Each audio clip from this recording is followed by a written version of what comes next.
militer aktif di Kementerian Kelautan dan Perikanan atau KKP.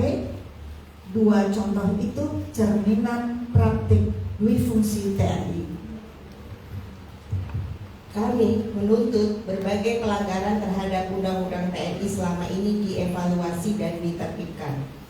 Kami mendesak agar anggota TNI aktif yang menduduki jabatan sipil di luar yang sudah diatur dalam pasal 47 ayat 2 Undang-Undang TNI agar segera mengundurkan diri atau pensiun dini. Selama ini banyak anggota TNI anggota MOU yang memberi ruang militer masuk dalam ranah sipil dengan dalih operasi militer selain perang perlu ditinjau ulang karena tidak sejalan dengan Undang-Undang TNI. Pelibatan militer dalam operasi selain perang hanya bisa dilakukan atas dasar keputusan politik negara, bukan melalui MOU sebagaimana ditegaskan dalam pasal 7 ayat 3 Undang-Undang TNI.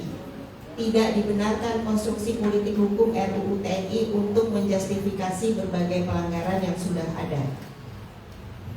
Kami memandang bahwa perluasan tugas militer untuk menangani narkotika adalah keliru dan bisa berbahaya bagi negara hukum.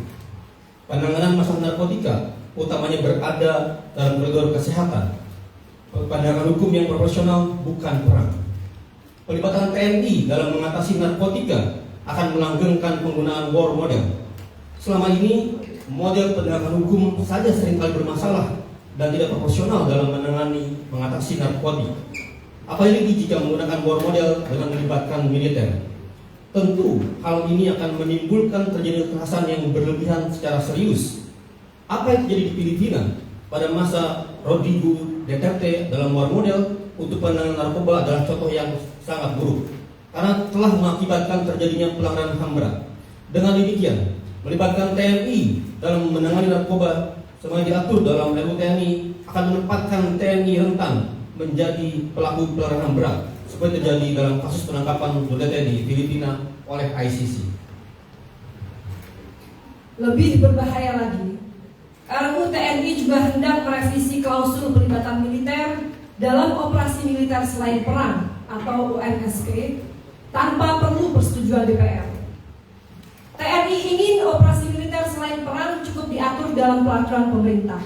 Padahal, operasi semacam itu termasuk kebijakan politik negara, yakni Presiden dengan pertimbangan DPR sebagaimana diatur oleh pasal 7 ayat 3 UU TNI 34 tahun 2004. RUU TNI mau meniadakan peran parlemen sebagai wakil rakyat. Ini akan menimbulkan konflik kewenangan atau tumpang tindih dengan lembaga lain dalam mengatasi masalah di dalam negeri. Secara tersirat, perubahan pasal itu merupakan bentuk pengambil alihan kewenangan wakil rakyat oleh TNI dalam operasi militer selain perang dan menghilangkan kontrol sipil. Kami menilai revisi Undang-Undang TNI ini hanya untuk melegitimasi mobilisasi dan ekspansi keterlibatan prajurit TNI dalam berbagai permasalahan domestik seperti makan bergizi gratis, distribusi gas LPG, ketahanan pangan, penjagaan kebun sawit, pelaksanaan proyek